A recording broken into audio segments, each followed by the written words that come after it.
I am 79 years old, and I have one regret so heavy I carry it in my chest like a stone. Not a mistake I made at work, not money I lost, not a road I didn't take. It's something smaller than all of that, and somehow so much worse, but we'll get there. I grew up with nothing, and I mean nothing. A 2-room house in rural Georgia. My father worked 2 jobs and still couldn't keep the lights on half the time. I watched my mother stretch a pound of ground beef into 4 meals. I watched my parents whisper arguments through walls so thin you could hear the wind change sides. I swore I would be different. I swore I would build something real, something that lasted. And I did. I worked. God, I worked. I climbed. I sacrificed. I got the house. I got the savings account. I got the title on the door, and I lost almost everything that mattered. Not all at once. Slowly, like sand through your fingers in the dark. You don't notice until your hand is empty. Now listen, I'm not a therapist. I'm not a life coach with a podcast and a morning routine. I'm just a 79-year-old man who has had a very long time to sit with his mistakes. My knees ache in the morning. I take 7 pills before breakfast. I eat lunch alone most days. But I have something most people half my age don't have. Clarity. When you've lived long enough to watch the whole movie, you start to understand which scenes actually mattered. You can see the plot in a way you couldn't when you were in the middle of it. Rushing, sweating, believing every urgent thing was the most important thing. It wasn't. Here are the 5 lessons I had to learn the hard way.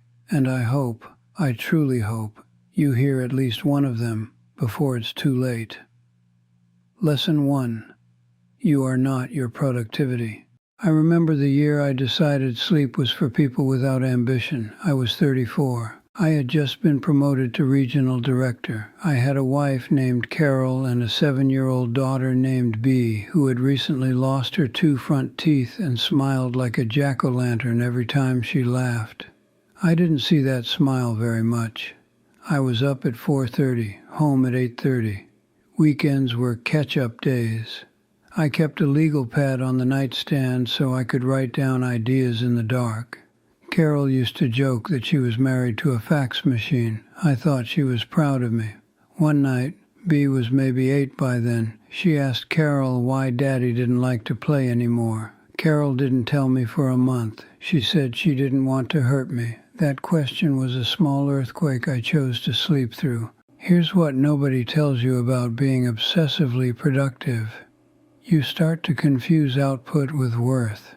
You start to believe that if you are not producing something, you are not valuable. You start to measure every hour, every conversation. Every meal becomes a transaction. You lose the ability to just be. And the people who love you don't need your output. They need your presence. Those are 2 very different things, and for most of my life I gave everyone the wrong one. If you are working yourself into the ground right now, I need you to hear this. Rest is not laziness. Showing up to your own life, fully unhurried, is the most important project you will ever manage. And unlike your job, your family does not have a backup candidate for the role you were meant to play. Lesson 2. Silence is not strength. My father never apologized to anyone, not once, not in my entire childhood. He thought it made him weak to bend. He thought holding his ground was dignity. I inherited that like a disease. Carol was a fierce woman, brilliant, funny in the way that sneaks up on you. She loved terrible puns and strong coffee and old films in black and white. She also had a temper that could light a room on fire, and so did I, and when we collided, which we did often, neither of us wanted to be the first to reach across the wreckage. There was one winter, I don't even remember what the fight was about, something about the holidays, something about her mother, something that felt enormous at the time and is now completely invisible to me. I didn't speak to her for 11 days. 11 days, in the same house, passing each other in hallways like strangers in a hotel. I cooked my own food. I watched television in the bedroom. I waited. I was waiting for her to understand that I was right. What I was actually doing was throwing away 11 days of a life I can never get back. 11 mornings of coffee at the kitchen table. 11 nights of the small talk that, when you look back, wasn't small at all. She passed 6 years ago. A stroke. No warning. Tuesday morning she was there. Tuesday afternoon she wasn't. And some days I still think about those 11 days and feel something cold move through me. Nobody wins a silent war. You just lose time. And time is the one thing you are absolutely irreversibly running out of. Apologize faster than feels comfortable. Reach across sooner than pride says you should. The person across from you is not your enemy. They are your life. Treat them like it. Lesson 3. Comparison will hollow you out. When I was in my 40s, my neighbor bought a boat. A beautiful thing, white hull, mahogany trim. He'd take it out on the lake on summer Sundays, and I would watch from my yard and feel something ugly move through me. I didn't want a boat. I'd never wanted a boat in my life, but I wanted to feel like I was winning. I spent the better part of a decade measuring my life against other people's lives. Who had the nicer car? Whose kids went to better schools? Whose wife wore nicer jewelry? Whose house sat higher on the hill? I kept score of a game I had invented myself, and I was always losing. Because there is always someone with a bigger boat. Here is what comparison never shows you. The cost of the boat, not the money, the cost, the hours worked, the stress absorbed, the trade-offs made, the things surrendered. You see the highlight, you never see the invoice. I wasted an embarrassing portion of my finite time on earth monitoring the lives of people who are not monitoring mine. People who, by the way, were probably watching me and feeling the same hollow ache. Meanwhile, my actual life, my particular, unrepeatable, one-of-a-kind life, was happening without my full attention. I wish I had understood earlier that a life well lived doesn't look impressive from the outside. It just feels right from the inside. That's it. That is the whole secret. Stop checking the scoreboard. There isn't one. You invented it. You can put it down. Lesson 4. Grief is not the enemy. My son Marcus died when he was 52. I'll let that sit for a moment because that sentence is still not a sentence I am completely used to saying. He had a heart condition we didn't catch in time. He was a good man, the kind of man who remembered birthdays and brought food when people were struggling and laughed at his own jokes before he even got to the punchline. After he died, I made a decision. I decided not to grieve, not properly. I stayed busy. I organized. I handled the estate. I took care of everyone around me. I was strong, people told me. I was handling it so well. I wasn't handling anything. I was just running. And grief, when you refuse to let it move through you, when you bottle it and wall it off and fill the silence with tasks and noise, it doesn't disappear. It waits. It sits in the basement of you and it rearranges things in the dark.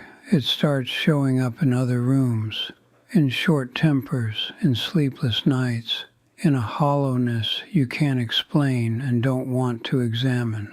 3 years after Marcus died, I collapsed in a grocery store parking lot. Not a heart attack, a panic attack. My body forcing me to feel what my mind had refused to process. I am telling you this because our culture lies to you about grief. It tells you that getting over things quickly is a sign of resilience, that moving on is the goal. Moving through is the goal. That's different. Whatever you are carrying, whatever loss, whatever wound, whatever thing you have been too busy or too proud or too frightened to truly feel, give it space, not because it's comfortable, but because what you bury alive stays alive. Cry if you need to cry, sit in it, Let it finish. You will come out the other side. Thus, Lesson 5, tell them now. This is the one that keeps me up at night. Marcus knew I was proud of him. I think he knew.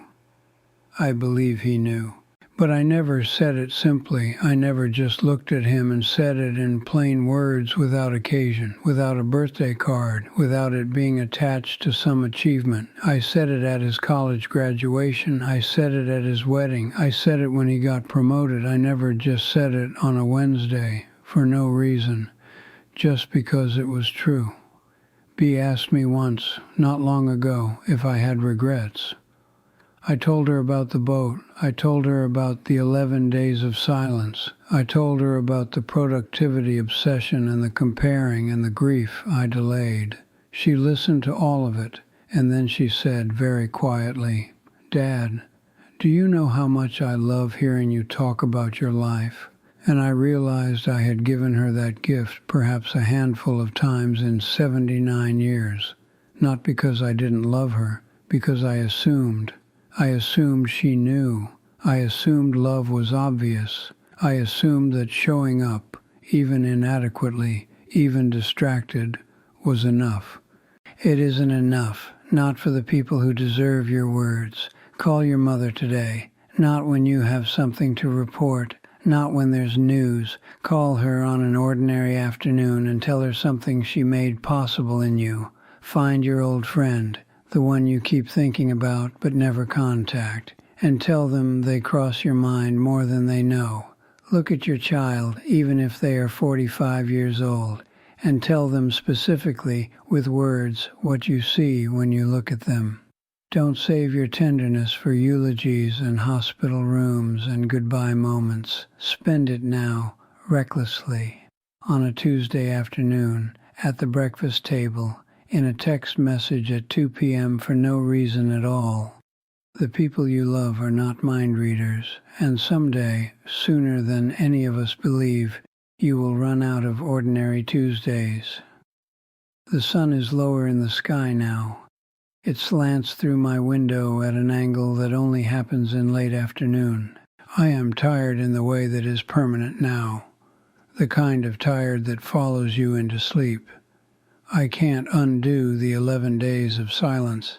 I can't get back the evenings I spent at the office while Bea performed in school plays to a seat I left empty. I can't sit with Marcus one more time and tell him without a reason, without an occasion, just on an average Thursday, that he was extraordinary. The pen has run out on my story, but yours is still open, still wet, still full of pages. You can put your phone down right now and walk into the next room and say something true to someone you love. You can apologize for the thing that has sat between you for too long. You can rest without guilt. You can stop watching the neighbor's boat. You can live, not later, not once things settle, not when life gets less complicated, because here's what I promise you, it never does. Now, today, this afternoon, your life is not in the future. It is happening in the room you are sitting in right now. Please don't miss it. If something in this reached you, if even one sentence landed somewhere real, leave a word in the comments. Not for the algorithm, for the person reading beside you who might need to know they're not alone. And if you know someone who needs to hear this today, send it to them. Don't think about it. Just send it. Some messages find people at exactly the right moment. This might be one of them.